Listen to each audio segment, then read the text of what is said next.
Hi, everybody. Welcome to another edition of Too Opinionated, where today I'm joined by actor Michael Campion. So, welcome, Michael. Thank you for having me. So, do you go by Mike or Michael? That's a tricky one because I feel like Michael is definitely the default. I only have like maybe one or two people, but you definitely can call me Mike. You have the energy. You Right. would call me Mike. Yeah. We share the name, man. We gotta Yeah, it's true. we gotta do that. Well, so I'm Mike, except to my mother. Ah, My mother, it's Michael. Now, if she adds in my middle name, that's when you're it in gets trouble. serious. That's right. I'm in trouble if I get my Right. middle name thrown in there. But she's really the only one. Or if it's like a professional situation where they don't know me, they might call me Michael. Sure. Everybody else, it's Mike. So yeah, so I figured I'd ask because that's usually different people go different ways. Some people like to be known by Michael, and some that's it's usually how it's Michael unless you're friendly. That's so funny is that it's usually the other way around. It's usually for me, if an authority figure, I'm really close with them, or they just have the vibe of calling me Mike. That's usually how it goes. Like, I remember I was on Fuller House, and the director would always call me Big Mike, and so did the AD, and I was like, all right, yeah, Big Mike, it is. You're exclusive. You're getting to call me Mike now. Yeah, So, I got Big Mike. That's you got to go with that nickname. oh, it's great. I was like, yeah, that's me, Big Mike. I was lucky enough. I don't know if you ever watched the show Chuck.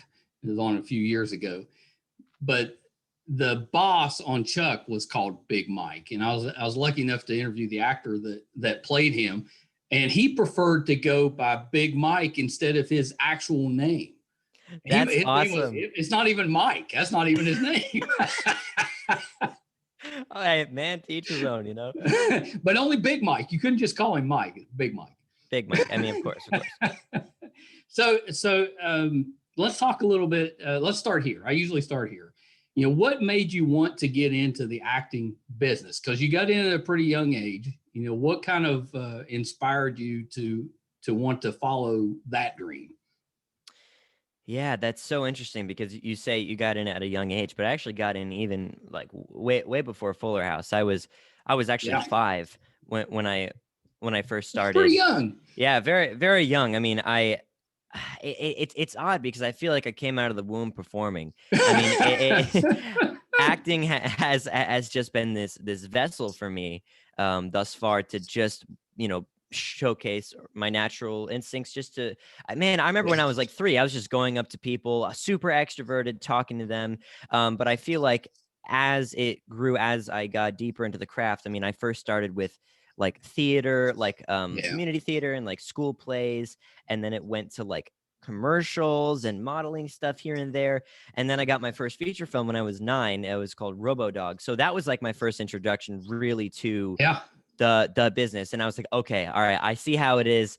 This is awesome. So then I got another feature film in like a couple of years later, and then boom, Fuller House that summer. So I really didn't have a lot of time to, like sit and marinate and be like, oh well, is this what I want to do? It just kept coming, and I've been very blessed to have that so far. I mean, Fuller House has just absolutely transformed, my whole view on acting and stuff because I mean, now I have such a deeper understanding of how the business works and what this craft is, and now that I'm at a different stage of my life outside of that, now it's going even deeper. Now I get to like understand deeper acting classes and stuff. So what started was seriously just um my natural inclinations to be a performer, but I feel like as time has went on, I've just understood it and loved it for what it is and what it brings to people and all that. Yeah, I love that. I love the energy you bring to it. Obviously you're passionate about it because you get kind of fired up talking about it. And you Definitely come, passionate. yeah, you come from kind of a performing family. Is that right? Oh yeah. Yeah. I have quite the performing family. Could not escape that one. Yeah, actually, this is funny. I need to tell you this. I'm not sure if you know, but my aunt and uncle, they are Santa and Mrs. Claus professionally. So like Awesome. during Christmas time, and they used to be professional clowns. My mom was the fairy godmother at Disney World. Honestly, all my mom's side, they're all performers. So it's just totally in my blood at this point. Yeah, that's pretty awesome, and those are cool roles. You know, if you're going to be a professional clown, and then your transition is to professional Santa Claus, I mean, you can't beat that. How That's the crazy best. is that? It's the coolest novelty to be like, yeah, my aunt and uncle is Santa Mrs. Claus. What are your And then your aunt and mom uncle? is a fairy godmother. I mean, that's amazing. Very magical family, yes. Christmas at your place is probably pretty fun. Oh, it is banging. Let me tell you, it's great. So you started with Robo-Dog, and that one got a sequel. So you got to do that as well, which is pretty neat. So the first one must have done well enough. If it got I thought that was really cool because I mean, I remember when I first did Robo-Dog, I had zero sense of what anything was, and by the time the sequel came around, I was like, oh wow, okay, actually this must have done well. I mean, I don't know. It was great. That's pretty neat. And then was your next feature role the Christmas movie? Yeah, the Christmas Trade. That was the one. Christmas Trade, which was loaded. Had What's like that? it was loaded. Had William Baldwin and who was the lead female in it? The lead female. Oh my gosh, why is her name escaping me right now? She was a Bond girl. Oh, it's Denise Richards. Of course. Denise Richards. Yes, yeah. Denise Richards. Yeah. It was Troopers. Yeah. Crazy to work with these people. I mean, what an honor, really. What a blessing. They're all super like down to earth too. Yeah. They're those are big names, but fun. You know, everything that I've seen with both of them has just been, they're just really fun to be around and professionals when they work. And what a great environment to kind of learn at.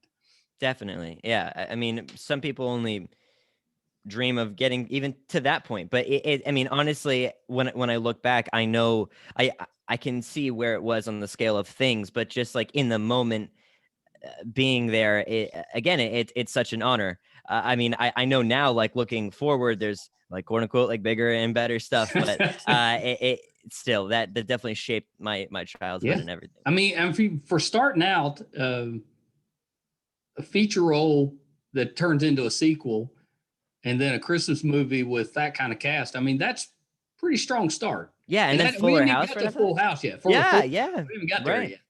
And that was actually that summer. Like I did when I was 12 years old, I believe it was like February, March-ish, I did the Christmas Trade, and then that summer I got Fuller House. So really the momentum was really going. Yeah, that's amazing. I wanted to ask you before we talk about Fuller House, because if I don't talk about that, everybody in my family is going to shoot me. But I wanted to ask you about Red Ruby. Yeah. So talk a little bit about that series. You know, where you can find it and what your role is in it. Sure. Yeah. Well, Red Ruby is on a network called Brat. Essentially, it's it's like a short form content YouTube channel, and I was on one of their shows, Red Ruby, and I play a character who is in this world of these like vampires, and I get thrown into this, and I have no idea what's going on. I just get right plopped in the middle, and it was a great time. It was actually interesting because I was shooting at an in between stage between Fuller House and like in between seasons. So it was just a nice change of pace. But yeah, you can go check that out on YouTube. Brat, that's the YouTube channel. Red Ruby, if you'd like. It's great. Yeah, I thought that one sounded like it was right in our wheelhouse. Vampires, can't beat that. Is it just vampires, or do we have other supernatural creatures? Yeah, you have to watch to find out. I don't know, man. Yeah, that one piqued my interest. I was like, "Oh, I got to go check that out." Yeah, definitely. Pretty good. So Fuller House. So talk a little bit about what landed you the role. Was it a traditional audition? Did you do it virtually? How did that come about? Man, this is the story. This is the story that is so wild. I think this is the craziest audition story I've ever had. So, fun fact, I actually was not the original Jackson. I don't believe it. If you can, but I'm telling you, man, I'm telling you, it was the weirdest thing. So what happened was, it started with a normal audition. I essentially got the script, but it didn't say Fuller House. It just said like untitled sitcom, blah, blah, blah. So I was like, oh, okay. And so I went, I did the audition, and I got like 2 or 3 callbacks. And by the third one, they revealed that it was Fuller House, like the sequel to Full House.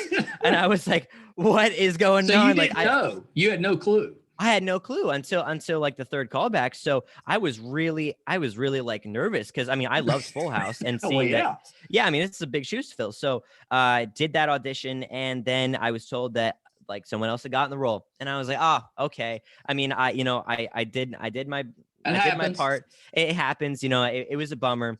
But then one day I was at my self-taping place, which I usually go to with my acting coach. We were self-taping for something else. It was a completely different project. And then we get a phone call from my manager and she's like, Fuller House wants you to audition right now. And I go, wait, what? What are you talking about? And it's like, I don't know. Something happened with the other kid and blah, blah, blah, blah, blah.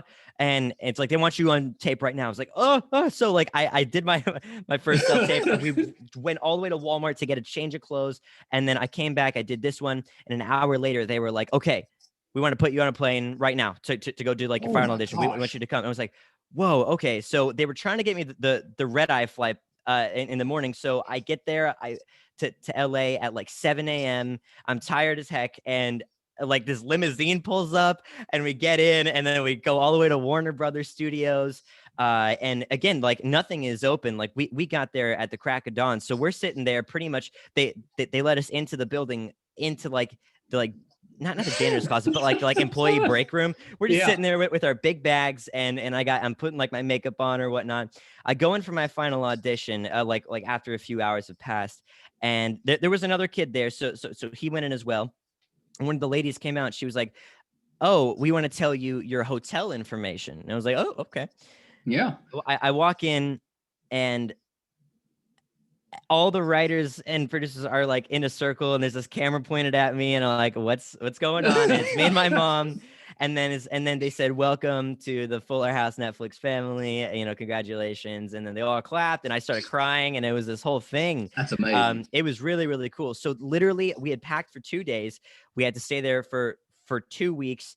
And that night they gave me the script. Next day we were shooting. I was Jackson all of a sudden. Like my hair was cut because here's the thing: they were like already halfway into the week. They were already halfway into the rehearsals. I had no rehearsal time, nothing. I was just thrown in there. So it was quite the culture shock. Quite the oh god, it was exhilarating. And then ever since yeah, never been the same since. It's been awesome though. Really has. So was that, looking back, was that better because you didn't have time to be freaked out or panic, or was that harder and you'd liked a little time to adjust? I say that I work really well under pressure. But since the gravity of what this was, I was certainly nervous. If I had a little bit of time beforehand, I feel like it would have been, just to get acquainted with everything. It would have been fun. Maybe a day. Maybe a day. Hey, maybe one day. That's totally fine. Yeah, I say that it was perfect how it went, just because I was absolutely forced to focus 1000%, no dilly-dallying. And that really just set the tone for the whole rest of the 5 years, because at that, every show you had to bring that level of commitment. So it was like, okay, all right, I get it now. I get it. So, well, so going through that, has that helped you with other auditions and things that you've had to face? Because it can't get any worse than that. Can't get any worse than that. So, certainly, I feel like after Fuller House, every audition after that wasn't scary. It was like, okay, I've gone through the scariest, most anxious part. It's like going to get a shot. Like once you've gone to get a shot, you suffer more in imagination than you do reality. So it's like, all right, I understand what I'm getting into, and I've started to reframe the process as, instead of I'm gonna get a job, like hopefully I get this job. It was like I'm just doing like my performance, doing my best, and then I leave it there. So I don't really get worried too much anymore. Yeah, that's awesome. So talk a little bit. You said you were a fan of Full House before you got there. So you'd seen the show. Right. Once you figured out it was Fuller House, you kind of knew what you were getting into a little bit. Yeah. I loved Full House. Yeah, I watched it on Nick at Night with like Friends and Fresh Prince of Bel-Air and all that. So my mother definitely cultured me. I'll say that. So yeah, I loved it. I mean, I remember watching it as early as like 5, 6. I'd go to bed to it. It was really great. So how was once you get there, how was the cast? I mean, were you starstruck working with some of these people that you've been watching for most of your life, or was it just a comfortable environment you just fit right in? I remember the very first the first person that I met was Andrea Barber, the one who plays Kimmy Gibbler, and Yeah. I was sitting in my trailer, and I was on the steps, and she came up to me and introduced herself, and then when she left, I'm like, Mom, that's Kimmy Gibbler. Like I was like, Mom, because like they all look the same. I was like, because you know sometimes child actors they grow up and they look like completely different or like That's super right. more adult. I couldn't believe, like, I don't know what they're drinking, when magic potions. So yes, I was like, definitely, I mean, quote unquote starstruck, but I would say that after the first initial shock, it was super, super comfortable. I mean, Yeah. they had such a way with letting me in and the other, you know, kids on there too, like the one who was Sony, the one who plays Ramona on the show, and Max and all that. So, I mean, honestly, and this is, I can't overstate that. I can't say this enough. We are so much like a family. It's crazy because, you know, some people on other shows, they're like, oh yeah, like we're a family, but no, this was deeper. We were like true friends. We would go out and do stuff, and there was zero drama on set. I think part of it was because they had known each other for, you know, 30 years. They had this 30-year connection, that's right. and like this big fan base, and everything was so clean and fun and so supportive is the best word I can use to describe all of it. So yeah, it was just a crazy that's experience. terrific.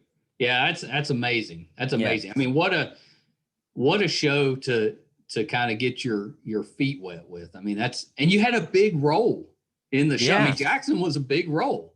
Yeah, I mean, I was in every episode, and I remember in the very beginning, I was trying to understand how like sitcoms worked and get the timing and the beats. Yeah. And then once I figured that out, the writers were like, oh, okay, we're going to start making him do stuff now. So I was like, oh man, they were really challenging me with like physical comedy and seeing like what I could pull off. And by the end of it, I feel like I really, I mean, I could do a four camera sitcom with my eyes closed now. So yeah.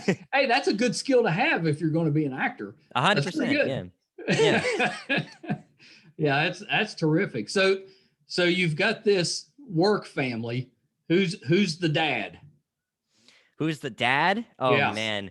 Who's in charge? Man, I'd say the one who's most in charge is Jodie Sweetin, the one who plays Stephanie on the show. Right, so oh man, we boss so lady. The mom in charge. She is the like tough love situation. She takes no BS from us. If we're complaining, they're like, no, come on. I love it. We have such a great relationship. All the kids with her. I mean, we all love her. Yeah, no, that's awesome. That's awesome. What did you enjoy most about Jackson? You know, what was the best part about his personality for the role?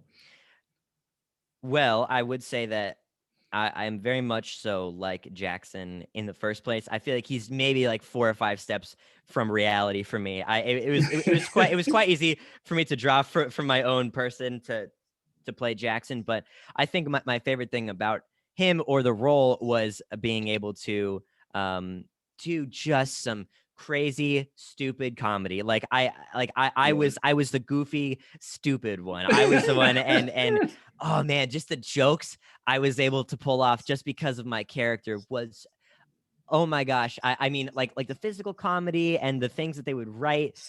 I loved every second of it. I loved it. Yeah, that's pretty awesome. It's one of those too. You don't get to do physical comedy that often anymore. You know, that's kind of a blessing to actually be able to do that because it's just, you don't see it as much anymore.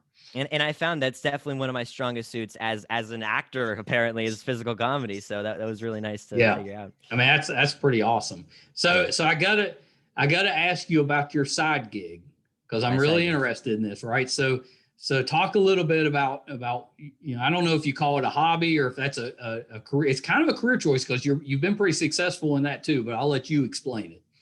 Sure. I believe you're referring to magic, correct? I am. Okay, fantastic. Yes, I am a magician. I would call it I mean, a serious hobby or a side profession, whatever. Honestly, it's very close to acting for me. I am very passionate about it, but I don't want to take it as far as acting. Like I don't want to have like a show or thing. I'm totally fine right where I am. Just doing it for the fun of it is really what it is. Yes, so I am a magician. I've been a magician for quite some time, since I was like 8, and I work at a place called the Magic Castle in LA, in Hollywood. I'm not sure if you're familiar. I'm not sure where you're based out of. I've been there a few times. Yeah, it's been there a few times. It's amazing. It's right, amazing. And it's always packed. Like if you know, we go to LA quite a bit, but anytime you drive past, it's never empty. It's always packed. Yeah, that's an amazing place. It's super, super cool. For the people who don't know what it is, it's this private club for magicians, and you have to have an invite from a magician or someone who works there to actually get in. There's a pretty strict dress code. It's a very like secretive thing, and when you go inside, it's like this old Victorian mansion-ish, and there's all these showrooms where magicians are performing, and I'm one of the magicians, usually close up on the weekends. So I've been doing that for a little while. Actually, this here, hold on, see what I'm. This right here is from the Magic Castle. It's a spade ring. So when you're like in the club, like only like a few percentage of people who audition actually get in.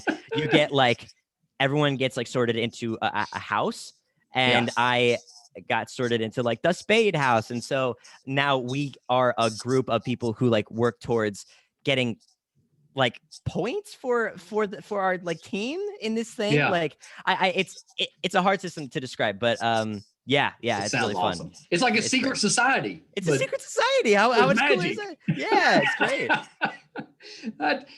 When I was younger, that's all I would have wanted.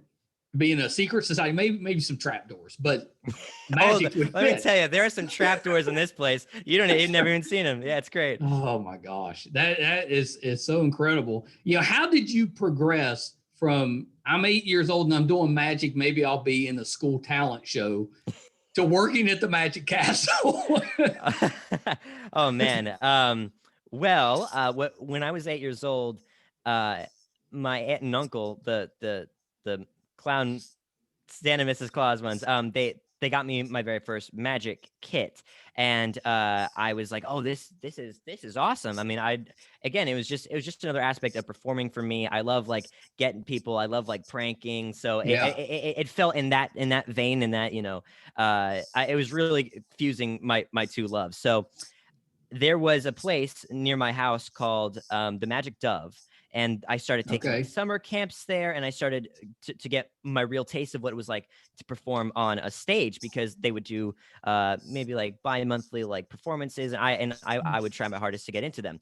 So after a little while, I put magic to the side just because I had started to get busy with like Fuller House and stuff. But then one day I went to this place here in Burbank, California, called the Magic Apple, and there were these two kids sitting at this table that, you know, had like a demo decks of cards that you could play with, and they had these suits on and like these little pins, and I was like, are you guys like, because they looked to be like my age, it's like are you guys like from the Magic Castle or whatnot? And they said yes, like we're a part of the junior members. And I go, what is the I didn't even know this was a thing. So I was like, wait. And I had been to the Magic Castle once before, and I had seen some of the like quote unquote juniors perform, but I didn't know it was like a thing you could just audition for and get into. It just completely, totally brain farted on me. So from that moment, I went, I'm going to be a junior member, because that is the single coolest thing I've ever heard anyone say. That's awesome. And then from that point, I developed this like, you essentially had to have this set that was 5 minutes long. They have some real strict rules. Couldn't be like a second over 5 minutes, or else you were unqualified for this. So they had like the audition day, and like there was like 24 people who came in, and like we were all like huddled into like this little room. It was real scary. And then we had to perform for this audience of magicians. And oh my gosh, I remember my set came to 4 minutes and 58 seconds. Ooh. And I was cutting it real close. But yeah. So that's how I got in. It was really great. Yeah, that's amazing. Because you see, like, if you want to know a little bit about it, it's been in a few sitcoms. So they've had episodes on Big Bang. You know, Howard was trying to be a member of Magic Castle. It didn't go very well. And then Modern Family, You had the dad on Modern Family was a magician that was, always trying to get into magic. Yeah. So that's pretty neat. Do you have, or did you have a favorite magician growing up? I certainly do. I mean, well, I didn't have one growing up. I have a list of favorite magicians now, but honestly, if I were to say them, they're so niche because like the magic world magicians are so like underground. One that you may know is Michael Carbonaro. He has a show called The Carbonaro Effect. Yeah. So he's one of my favorite ones. Yeah, really cool guy. I'd love to meet him. So what is your signature trick? My signature trick. Yeah. Oh man, I'm not gonna make you do it. I just want. Yeah. Oh man, my signature trick. It sounds a lot more lame when I say it out loud, but like my go-to trick is essentially seeing, the whole premise is seeing how magical they are instead of me. So like I give them the deck and their card, like they find it themselves, like it comes up to the top and I didn't even touch it, and it's this whole thing. So it's like, oh my gosh, wow, that sounds pretty good actually. Yeah, it's yeah. You should come to the Magic Castle sometime. You'll see it. How about that? Oh yeah. I'm coming now. I'll be sending you a note. Hey, I'll get you an invite, man. Yeah. Want to come see the show? Oh yeah. So is there a trick that you would like to try at some point? Is there one that's kind of, the holy grail, the one that you really want to do, but you just haven't got there yet? The holy grail of tricks. That's so interesting. Man, I have so many tricks that I've always wanted to try. I in my opinion, nothing really feels out of reach except for money, because there's some of these things are real expensive. I mean, like, sure. I have one in my head that I've always wanted to do. I'm not sure. It's actually not a trick itself, but I love when I get like a thing or a gimmick and then I can create a trick around it. So it's essentially this like, it's this thing up your sleeve that it's like a mini pyrotechnic like flash gun, and then you can like activate it remotely, and if you go to like make something vanish, and it disappears in a puff of fire, like a ball of flame. Oh my, like a ball of flame, dude. You are instantly a wizard if that happens. I mean, oh my gosh, because you're fireballing out there. You're a fireball wizard. That's crazy. Oh my, honestly, that's more like street level magic. If I could pull that off someday. Oh yeah. Oh, absolutely. But it's like $300 for the thing. Yeah. You gotta save up for that. Gotta save up. Right. Gotta get another show for that one. Right. Yeah, that's amazing though. I mean, what a neat hobby. So when you're not magicking or acting, what do you like to do? What do I like to do? Magicking, acting. I have a lot of stuff that I do to fill my time. I mean, especially in quarantine, it's been rather I mean, you a little slower. You're just forced to get creative, very, very slow. A couple of things that I started doing to keep myself creative, at least. Here, I need to see if you can see this right here. I see that guitar back there. Yeah. So that's a bass guitar. I started to play the bass. I've been doing that for a little while. I love to learn just like random weird skills. Like I got my sailing license with my dad. Really? Not too long ago. Yeah, that was cool. I mean, I like to read. I like to actually, another thing that I started to get into was Dungeons and Dragons with my friends. Dungeons and Dragons. Yeah. I was like the dungeon master for them. That was keeping me creative. Like I was writing things. I was performing. Were you using the new rules, or are you doing old school? Oh, definitely. Man, old school is too much. They have too many rules. I'm doing as new as I can, as simple rules. I'm very not technically minded. But yeah, I was doing that. Oh gosh, it's really sporadic. It's whatever comes up. Like if something happens because consistency is rather hard nowadays. Like to keep things consistent and to keep it fresh, because it's not that I get bored quickly, but I get bored quickly, if you know what I'm saying. Yeah, no, I get it. Yeah. I don't know. Did that answer the question? I feel like I was kind of I was dancing around absolutely it. did. I love Okay. the Dungeons and Dragons part. Sure. I still play a little bit with with my kids. It's the But best. when I started playing, it wasn't even a box set. It was just these tiny little booklets, and then it became a box set, just Dungeons and Dragons. And then eventually it became, advanced Dungeons and Dragons. And most of the one we were using growing up was second edition, and they're up to, I don't know, 5 or 6 now. It's way up there, and it's evolved over time. But the premise is basically the same. Oh, I mean, it's the exact same premise. That the thing is that with the like older ones, like they hadn't quite gotten all the kinks out, and like there were certain rules that were weird. So I was like, no, I'm playing the 5th one. So no, I like that. Yeah, I like that a lot. So what's next? Do you have a genre that you would like to work in? Is there something particular in acting that you would try? Or are you going to try to go back and do some theater? What's next? What's next? Man, I seriously wish I could tell you like what's next. Honestly, everything is so.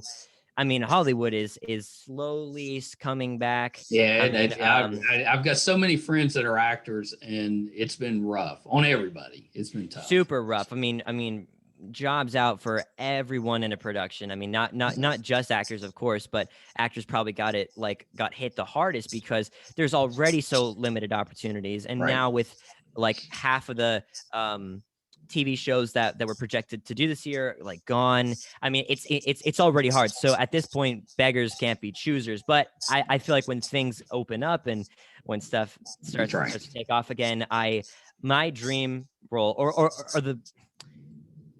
the movie or something that I would love to see myself in. I love either doing one of 3 things. It's either like sci-fi, horror, thriller. I would love to be in like a Stranger Things type situation. Yeah. I love reading Stephen King stuff. If we're in that area, oh man, I would be so proud of my work. I definitely want to go into more like, because I want to be able to show off my range. I feel like in this point, I've only been able to do like this much of my little sitcom acting, but I want to go out to here with my, more dramatic roles and stuff. I actually just did a theater production last December. Yeah, so I have been going back to that. That's super cool. Love theater. But if I had to choose like one role or like one fantasy role in my head, I want to be a villain so bad in one movie. That would be killer to me. I would love that. Love villains. Love villains. Yeah, that's pretty awesome. That's pretty awesome. What was the play that you were in? I was in. So I'm not sure if you know, because are you LA based or elsewhere? No, we're out of West Virginia. Okay. My wife works for Live Nation, and in a normal time, we're out there about once a month in LA because that's where their office is. But this last year, everybody's been pretty much staying close to home. But normally, yeah. Okay, gotcha. Yeah, so every holiday season, there is this production company called the Lithgow Family Productions, and they put on their like special seasonal plays. And apparently, I didn't even know how big of like a cultural thing it was around here. Everyone goes to this thing. It's like the family thing to do. So last year was a Snow White Christmas, and I got to play the prince, and we went all the way to North Carolina to do it there first, and that was awesome. And then we came here to Pasadena, and that drew even a bigger crowd because it was actually born here. It was a thing here, and every night it was just like sold out. It was awesome. It was crazy. So the whole gist of it is that, I mean, it's like a family thing, but us as the actors, we would be able to interact with the audience, and they would be able to interact with us and like scream and like sing along to songs and all that. So it was such a neat experience. I loved doing it. Yeah, it was great. Yeah, did you get to sing during it? I did have to sing. Yeah. I'm okay with singing. It's not my favorite thing, but I'll do it. Yeah. If you got to, you got to. Yeah, if you got to, you got to. No, that's terrific. I love how talented you're talented in a lot of different areas, which is pretty unique as young as you are. You've got a really nice resume, I would think once things open back up, it's going to get, what I normally say is, once this interview gets out there, the phone's going to start ringing. That guy. Who's that guy? We want him. God, he's on Too Opinionated. He must be good. Strong opinions. Yep. That's funny. Thank you. I appreciate that. Yeah, Mike, this has been great. Thank you so much for spending a little time with us. Before I let you go, a couple things. Is there anything upcoming that we can kind of keep an eye out for you in? And then, where can we find you on social media? Sure. So as for the upcoming stuff, I'm very happy to say that I might have something going on. So this is very interesting. There's a sitcom that I've actually been explicitly allowed to talk about now. Awesome. that I am in for. I don't. The actual production part of it is still a mystery, but right. It's called The Final Exam. And I get to play a guy. I don't want to say too much about that. But I get to play the lead character, which is very cool. If it all works out. So once the ball starts rolling on that, once productions start opening up here, you guys might hear about it on Instagram. So you're here first is what's going on. That's awesome. Are you the villain?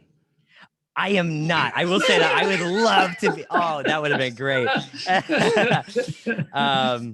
Next time though. That's right. That's right. So, okay. So where can we find you on social media? Sure. I'm really only active on Instagram, which is at Michael Campion. I will go occasionally on Twitter, which is Michael Campion with 2 N's, and that is all. Yeah. Very nice. Keep it simple. Simple. That's right. Yeah. Some of that stuff, it's beyond me. I've been pretty good to get up to date on the ones that nobody's using anymore. But the newer stuff, thankfully Brett can handle that stuff. It is beyond me too. I feel like as an actor, you're forced to market yourself in the social media realm. And that is so not my forte. I'm like, ugh. But hey, I actually like talking to the fans. I like engaging with them and all that. So that's my favorite part about it, really. Oh, I should have asked you that. I know you haven't probably haven't had a chance to do that yet, but will you be doing conventions once conventions kind of come back? Wouldn't that be awesome? I mean, I absolutely would love to. I remember I did a lot of fan signings, like when Fuller House was happening. Like I remember Sony and I flew out to like DC. I went to like a few baseball games, just like that's awesome, like that. So yeah, I've never actually done a convention, but that would be great. We'd love to do that. I don't know if you write, but I've got your show. So it's a boy magician or a teenage magician that solves crime. There you go. I won't even charge you for that one. That's the one. There's the one. There's the one right there, and we're keeping it. Pitch it. Well, no, I'll take it back. I'll charge you this. I'll play either the dad or the uncle, just so I can be on there and say, you got to give up this magic. You need to concentrate on school and make something of yourself. That's right. You're cast. You're in it. We're done. We're doing this production now. That's the next hit show. So there it is. When somebody's watching, be prepared. Somebody may be calling you now. It's hey. True.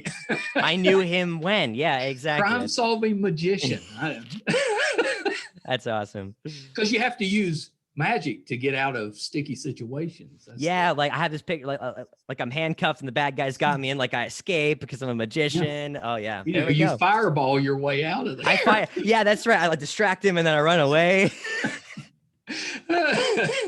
Well, Mike, thank you so much for doing this. It's been a lot of fun, and I know that everybody in our family is very excited to see the interview. I had to fight him off. I was like, no, you cannot come on the interview. Next time. Awesome. Well, thank you so much for having me. I appreciate that. Yeah. No problem. This has been absolutely great. Okay. Hold on one second. All right. So that was Michael Campion. What a great guy. Just a really talented young man. I really enjoyed that one. And if you've seen his work in Fuller House, I mean, he's a talented actor. Talented in a lot of areas. We were joking around a little bit about the magic, but I know he takes it really serious. I know he spends several hours a day practicing, and that Magic Castle is no joke. That is not an easy place to join. So that's a kudos to him for doing that at such a young age. I'm going to take him up on that at some point. We'll come out there and try to catch him performing. I'd love to see that. And if I do, I'll report back. I'll let you know. But I have no doubt that he's amazing. Just a really talented guy. Probably a good singer. I'm sure he's a great bass guitarist. It just seems that type. Just multi-talented in a lot of areas. Thank you guys so much for spending a little bit of time with us again. You know, we don't take that for granted. Really appreciate that you keep coming back to listen in. Hopefully, we're bringing you some interesting people and some fun geeky stuff. So I hope you're enjoying that. Please, if you haven't done so already, subscribe to us on YouTube under MeisterCon Pod. Find us on Facebook under MeisterCon. Check out our website, meistercon.com. Brett does a blog on there that is really well done. It's just well written. It's funny. It's interactive. So definitely check that out. You can find all of our over 200 episodes of the show, audio and video, on the website. So yeah, please check that out. If you would like to help out the program, we've bought the building. You know, we are still renovating the studio. We would appreciate any help that you want to give. You can do that at patreon.com/MeisterCon. Even a little bit helps, and we'll give you some early access and some bonus material for your trouble. Okay, so thank you guys again, and until next time, bye.